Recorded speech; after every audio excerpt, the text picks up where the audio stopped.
with Elaine, who works for Twitter, and at the DNC there's going to be a lot of tweets, so she's just going to talk more about all what's happening with Twitter. Yeah, already we've seen over 6.5 million tweets about the DNC, and leading into tonight, we think President Obama's speech will also ignite a lot more of those, so we think it's going to be really interesting to watch what's happening on Twitter. How many, at the end of the DNC itself, how many do you think you'll get over? Well, we'll sit back and watch and see what happens tonight. At the end of the RNC, we had 4 million, so we've already surpassed that. So we'll see what happens tonight. Now, what's about this TV? I know it moves to different screens. Tell us more about all what's happening. Sure, we've been tracking a lot of data about what's happening on Twitter during the DNC. We did the same also for the RNC. So one of the things we're measuring is what we call the Twitter Political Index. So we're not just looking at numbers of tweets, but we're actually looking at the sentiment. So how positive or how negative are tweets about the two candidates.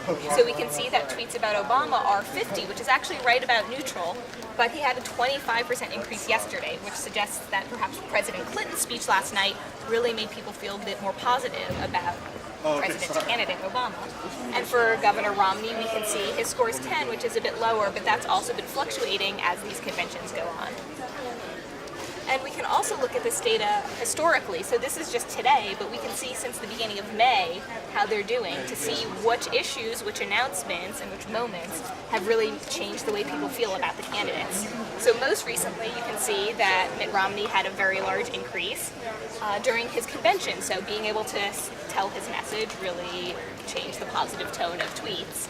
And looking back for President Obama, one of his biggest moments was when he announced his support for same-sex marriage in May. So we can see how, over time, people use Twitter to express how they're feeling about the candidates. And also change other people's opinions, definitely. Yeah, exactly.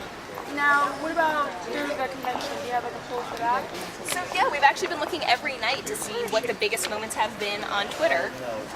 So on Tuesday, that was the night Michelle Obama spoke, you can see that she inspired over 28,000 tweets per minute. So that's the highest peak we've seen throughout any of the conventions thus far.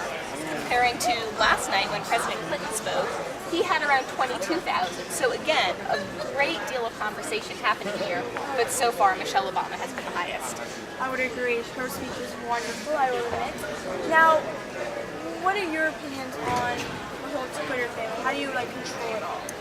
Well, what's great about this data and what we're seeing on Twitter is how the users are really taking advantage of it. So whether it's folks back at home, undecided voters who are watching these speeches and voicing their opinions, or the way campaigns have been on Twitter spreading their message and interacting with the electorate has been really great.